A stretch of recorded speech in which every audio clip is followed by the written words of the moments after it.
Okay, guys, wait for everybody to get over here. Okay, starting out, had a conversation with Sony Michel this morning.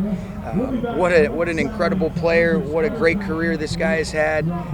He's going to retire, and I thought just being back around him in these last couple of days, you just appreciate the influence that he has, the way that this guy works. But I think when you look at what he's done, going back to Georgia, throughout his rookie year, when he broke my heart in 18 and did a great job with New England, and then thought he was a hugely instrumental piece for our Super Bowl team a couple years ago, and the epitome of a pro, great competitor, and his next chapter is going to be exciting. He's got so many gifts that he can offer to people, and so we'll wish him the best. It's a bummer, but he, his body's, feeling like it's talking to him, and I have nothing but respect and appreciation for the competitor that he is, and love Sony, and we'll continue to stay in touch. But we'll look to add somebody in that running back room, and wanted to make sure I said that, and then I'll let you guys go ahead and open it up for questions. How did that take place? Did he come to your office? He did, yeah. We got a chance to meet this morning, and he was just kind of letting me know how his body was feeling, and just some of his thoughts. And I think the most important thing is that he has clarity and feels at peace with the decision. And what a competitor. And I was sad for us, but I was happy for him. And I know he gave a lot to this game, and he can be really proud of everything that he's done. And I'm looking forward to seeing what's next in his next chapter. Do you feel like you need another veteran in that room? That's a good question. I think there's a possibility, but feel really good. You guys know the way I feel about Cam, and especially how he finished up, and he's picked up right where he left off last year and doing a lot of good things. Kyron Williams has really been a bright spot from the offseason, and continuing that on in the early parts of camp. Seen good things from Zach Evans, and then Ronnie Rivers. So all four of those guys right now at running back have done a good job. But I do think, whether it's a veteran or not, you definitely probably need to add a fifth body to that room, maybe even a sixth. So we'll look to add somebody. How much did Kyron impress you as a receiver today? Did a good job. He's got that was one of the things that he did going back to Notre Dame. They used him in a variety of ways, and I think he's getting a lot of confidence. And I think Ron Gould's done a great job with that group. You can see those players have a real great understanding. They're playing with great detail. But Kyron did a nice job. He had some really key and critical plays, and did a lot of different situations today. And then it'll be great when we come back. What is today? Saturday?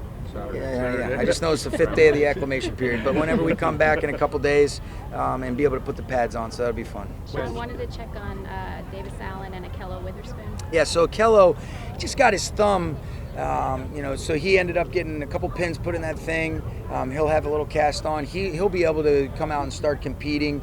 It'll just be restricted, with that thumb. He took part in the walkthrough this morning, and so surgery went well. It was an unfortunate, kind of just a freak little thing. And then with, who else did you ask about?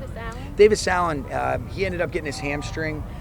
So we're going to be smart with him. He kind of ended up, he had done it coming into camp, and we were trying to just see if we could modify his workload and limit some of the different exposures in terms of what we were asking of him, but it was still just bothering him a little bit. So we said, let's just let him get fully recovered, and we'll kind of monitor him day to day. Sean, what's been your impressions of Stetson Bennett so far?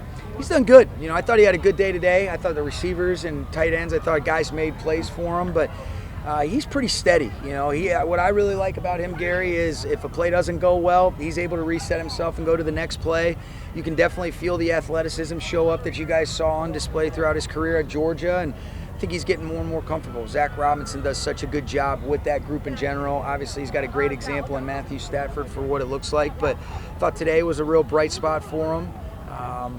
And over the last couple of days, I think today seemed like, and I'll go back and look at the film, like his sharpest day at camp up to this point. And it was a good day. It was good to be able to see him make some plays. One of the guys he connected with quite a bit was DeMarcus Robinson, both today and in the last practice with Norwest. What have you seen from DeMarcus that's impressed you? He's a guy that's made plays at this league. He's got confidence.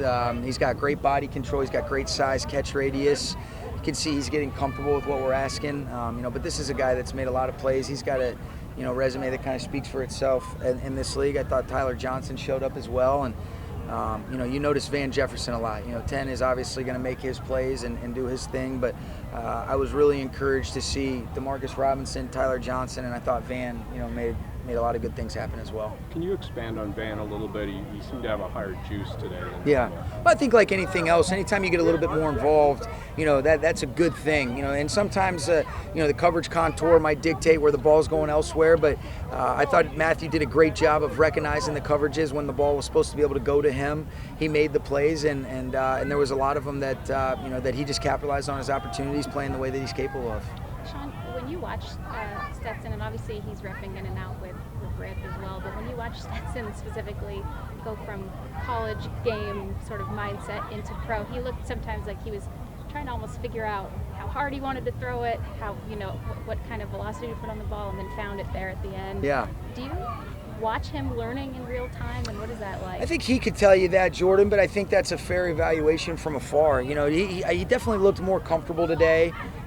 You could see he's getting more comfortable with just some of the concepts because it is very different. Football is still football, and when the ball snapped, there are some things that just kind of make sense to him.